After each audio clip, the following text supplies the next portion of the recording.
পৌষের হাড় কাঁপানো শীতে স্থবির জনজীবন। এ নিয়ে বিস্তারিত জানাতে গাইবান্ধায় আছেন সহকর্মী বিপ্লব ইসলাম এবং গোপালগঞ্জে জয়ন্ত শেরালী। সরাসরি শুরুতে যাচ্ছি বিপ্লবের কাছে। বিপ্লব।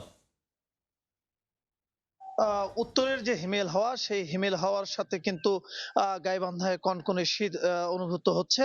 গেল এক সপ্তাহের অধিক সময় ধরে চলা শীতে কিন্তু এই অঞ্চলের মানুষ একেবারে জুবুথুবু হয়ে পড়েছে। আমি যদি বলি যে একেবারেই প্রায় এক সপ্তাহের অধিক সময় থেকে কিন্তু এই এলাকায় সূর্যের মুখ দেখা যাচ্ছে না।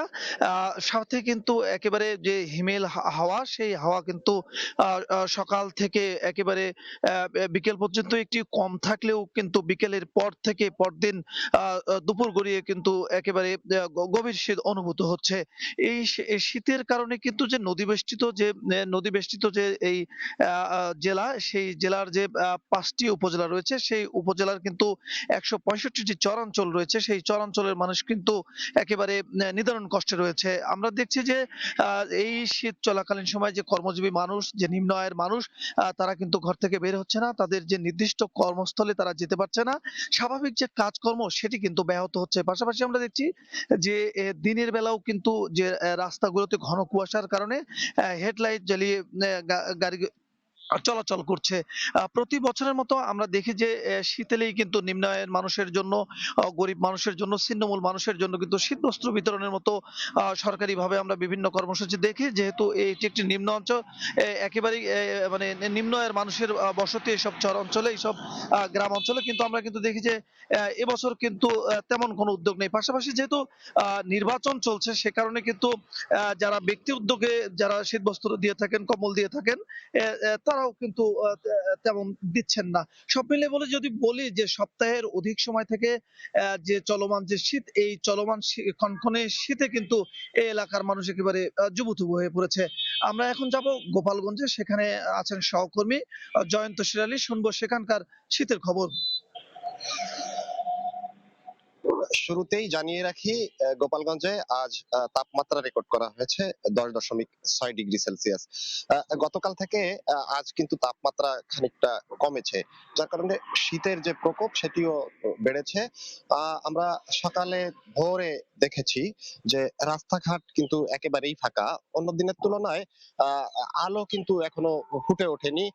অন্যদিন এই সময়ে দেখেছি যে মোটামুটি আলো দেখা গিয়েছে, কিন্তু এখনো কিন্তু আজ অন্ধকারাচ্ছন্ন যে ভাব, সেই অন্ধকারাচ্ছন্ন ভাবটি কিন্তু কাটেনি। বেলা বাড়ার সাথে সাথে দেখছি যে কুয়াশাও কিন্তু বেড়েছে। আর সকাল থেকে আমরা আরো যেটাই লক্ষ্য করেছি যে রাস্তাঘাট কিন্তু একেবারেই ফাঁকা। আর লোকজন ঘর থেকে বের হচ্ছেন না প্রচন্ড শীতের কারণে। এদিকে যে উত্তরের হিমেল হাওয়া, সেই হাওয়ায় কিন্তু একেবারে হাড় কাঁপুনি যে শীত, সেই শীত কিন্তু অনুভূত হচ্ছে। তাপমাত্রা 10 ডিগ্রি সেলসিয়াসের উপরে হলেও কিন্তু শীতের যে অনুভূতি, সেই অনুভূতিটা আমরা বেশি দেখতে পাচ্ছি। এছাড়া যে গোপালগঞ্জে বেশ কয়েকদিন ধরেই মৃদু শৈত্যপ্রবাহ বয়ে যাচ্ছিল, সেই শৈত্যপ্রবাহ কিন্তু না থাকলেও আবহাওয়া অধিদপ্তর যেটি বলছেন যে আগামী 3-4 দিনের মধ্যে এই তাপমাত্রা আরো কমে এই শৈত্যপ্রবাহটা আবারও ফিরে আসতে পারে।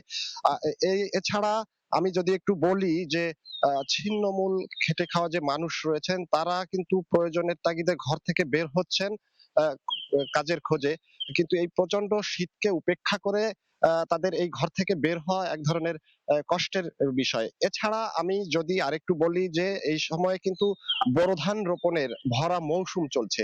এই সময়ে কৃষকেরা সকাল থেকেই কিন্তু মাঠে গিয়ে ধান রোপণের যে কাজ এবং রবি শস্যের যে পরিচর্যা, সেটি কিন্তু তারা করে থাকেন। কিন্তু এই প্রচন্ড শীতের কারণে, শীত এবং কুয়াশার কারণে তারা কিন্তু জমিতে গিয়ে এই কাজগুলো তারা করতে পারছে না। এর ফলে বোরো ধান রোপণের যে খানিকটা দেরি হয়ে যাচ্ছে, সেটি কিন্তু কৃষকরা বলছেন। এছাড়া রবি ফসলের যে পরিচর্যা, সেই পরিচর্যাও কিন্তু তারা করতে পারছে না। সকালে আমরা ঢাকা খুলনা মহাসড়কে দেখেছি যে যানবাহন চলাচল করছে হেডলাইট জ্বালিয়ে। কুয়াশার কারণে যানবাহন একেবারে ধীর গতিতে চলাচল করছেন।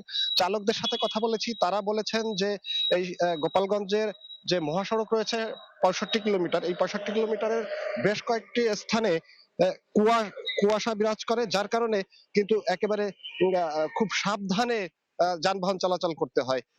তো যার কারণে তারা এই দুর্ঘটনা এড়াতে খুব সাবধানেই যানবাহন চলাচল করছে বলে আমাদেরকে জানিয়েছে। তো গোপালগঞ্জ থেকে এই ছিল আমার কাছে আজকের আবহাওয়ার সর্বশেষ। সরাসরি যুক্ত ছিলাম গোপালগঞ্জ এবং তার আগে গাইবান্ধা